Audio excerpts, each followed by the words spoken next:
My name is Roger, 34 years old, raised in a small town by parents who believed in hard work, early mornings, and speaking only when necessary. Those values stuck with me throughout my life. I focused on my work, kept out of trouble, and didn't ask for much, just a quiet, stable life and someone to share it with. I worked in IT security for a logistics company. It wasn't a glamorous job, but it paid the bills and gave me peace of mind. Then Stephanie came into my life. We met at a work event I hadn't even planned on attending. She was everything I wasn't. Bold, confident, the kind of woman who commanded attention when she walked into a room.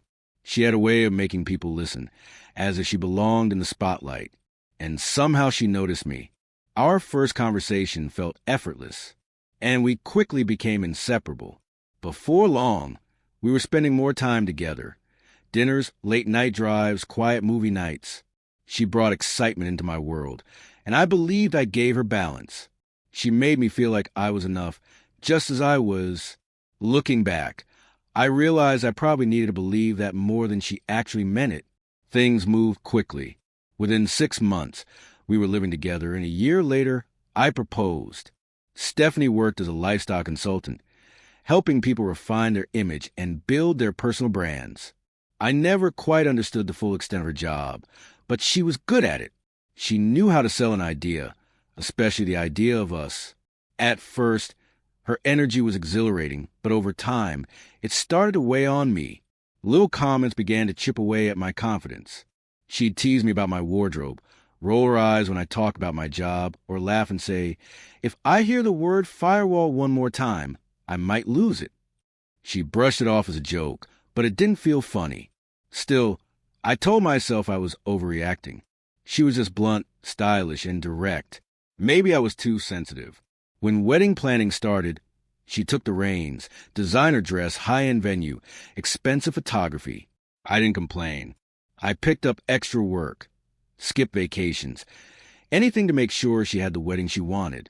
Because that's what love is, right? You give, you sacrifice, you try to be what they need. It didn't occur to me that I was the only one doing that. Then everything unraveled. It was a Tuesday, just another routine day of emails and meetings. I finished early and decided to surprise Stephanie. She'd been stressed about the wedding. So I picked up her favorite Thai food on the way home. I didn't text her. I wanted it to be a small, thoughtful gesture. But when I stepped into our apartment, something felt off. It was too quiet. No music, no TV, just silence. Then I heard her voice from the bedroom, light and playful. I hesitated in the hallway, a sinking feeling in my stomach telling me to stay still. I heard a man's voice. Calm, familiar. So we're still on for Thursday? Of course, she replied. He's working late. I have the place to myself. My grip on the food container began to slip. I stood frozen, my stomach sinking. I wanted to believe I was misunderstanding, that maybe she was joking. Maybe it was about someone else. But she kept talking. I mean, I love Roger, kind of. He's reliable, but God, he's so dull. I have to force myself to act interested when he talks about his stupid work stuff. Mark chuckled like this was a conversation they'd had before. And then she said, and the wedding? Oh, it's happening. You think I'm wasting that venue deposit? I want the pictures. I've spent months planning this. I can figure things out later. Something inside me broke. It wasn't just the cheating. It was how easily she said it. Like I was nothing more than a temporary fix, a stepping stone until she figured out what came next. I didn't storm in.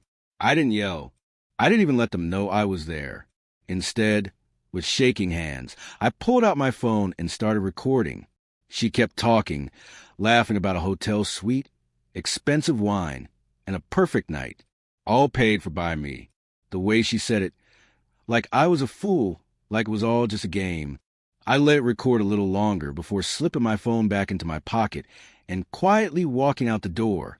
By the time I made it to my car, the bag of food was still in my hand. I sat in the driver's seat, staring at the dashboard, unable to move. I must have sat there for an hour trying to process how everything I thought was real had just evaporated. The windows were up, no music, no calls, just silence. That was the moment everything shifted.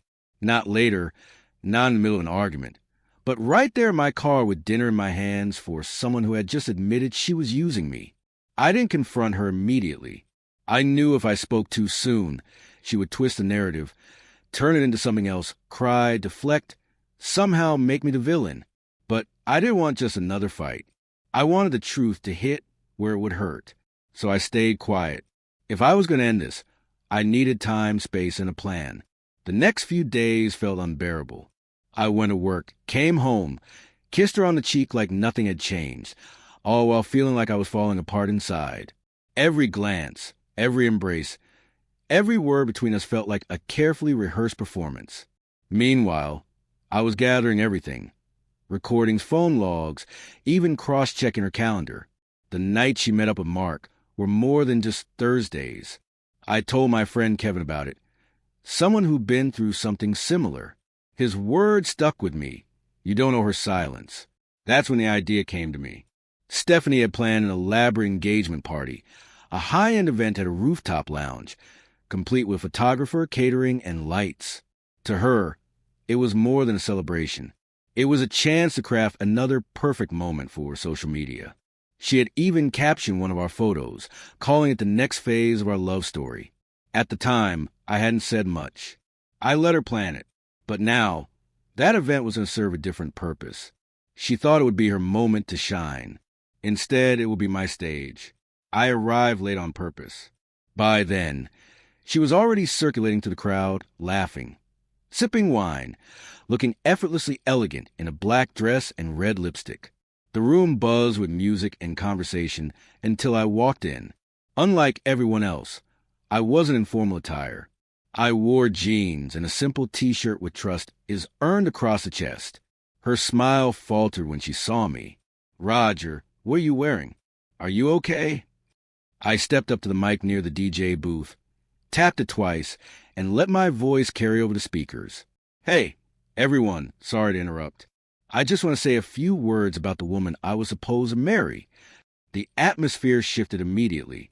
She stiffened, glancing at her mother, who had just lifted her glass for a toast. "Stephanie is smart, driven, and beautiful," I continued, "and she's also been seeing someone named Mark behind my back for months." A murmur spread through the crowd. I held up my phone, pressed play, and let her own words spill into the room. "I still can't forget our last night. The hotel suite, the wine, the view. It was perfect, and Roger paid for it all." The impact was immediate. Gasps, stunned silence, someone setting a glass down too hard. Stephanie rushed toward me, panic in her eyes. "Roger, turn it off. What the hell are you doing?" I remained steady. "I'm doing what you didn't. I'm telling the truth." Then I turned to the guests. "There's no wedding, no engagement, no more lies. Thank you for coming. I'm sorry you had to find out this way." And with that, I left. In the days that followed, my phone exploded with calls and messages from her. At first, she pleaded, long texts filled with excuses, saying I had misunderstood, that it wasn't what it sounded like. She insisted nothing had happened with Mark, and that wedding stress had made her say things she didn't mean. Then came the guilt tripping. I was just joking. Don't you know me better than that? When I didn't respond, her tone shifted. Voicemails became angry, frantic. "You humiliated me in front of everyone. You ruined my life. You're petty and cruel. You didn't have to do it like that." The shift from apology to blame happened so quickly, it left me dizzy. I blocked her number, changed the locks, updated every password, anything she might have access to. I wasn't giving her another inch of my life back. The fallout hit her hard. Her carefully built image cracked. Clients pulled out, and even her business partner reached out to me with a simple message. "You did what a lot of people wish they could do. You exposed who she really is." Even her own sister admitted, "I always thought something was off. I'm sorry you had to find out this way. I didn't do it for revenge. I did it because I needed the truth to matter." I had spent months feeling small, like I had to prove I deserved to be by her side. That night, I took my power back. And for the first time, she had to face the consequences without edits, without filters, without an adoring audience to applaud her. Just silence. It's been 6 months. Do I miss her? Not really. Maybe I miss the idea of her, the version I thought was real. But the truth is, I love the illusion of us more than the person she actually was. I heard she tried to make it work with Mark, but it didn't last. Word is he bailed after a few weeks. Commitment wasn't really his thing. No surprises there. As for me, I sleep better now. I laugh more. I don't second-guess my worth when I talk about my job or pull up in my old Civic. I'm not looking to date anytime soon. Mostly, I'm rebuilding trust in myself. If I've learned anything from all of this, it's this: pay attention to the quiet moments when something feels off. Listen to what someone says about you when they think you're not listening. Because love isn't just about grand gestures, fancy dinners, or curated Instagram moments. It's about respect.